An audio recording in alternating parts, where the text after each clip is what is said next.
if you were going to, project a little bit into the future and maybe give some insight to them, this is a way to think about the future and maybe some of the things that you may want to do today to create a better tomorrow.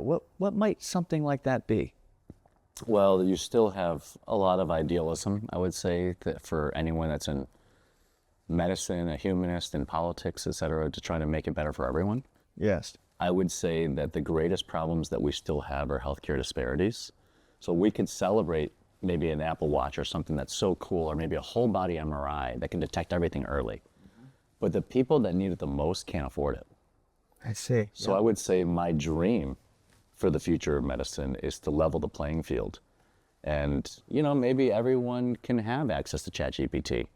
My wife had a little rash and I took a picture. And I used to be thinking, there's no way AI is going to replace doctors.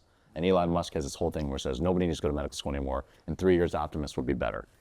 Right. But my wife had a rash and I took a picture of it and put it in an AI Gemini and it diagnosed it right away. And it was completely accurate. So the time is now that you're going to be able to have AI-assisted medical care, but we have to be able to democratize it and make sure that everyone has access to it. That's the biggest problem. And people call that like health tequity as well, that you can have coolest devices, but if people in Southside metropolitan Chicago, where I was at the University of Chicago, can't get access to it.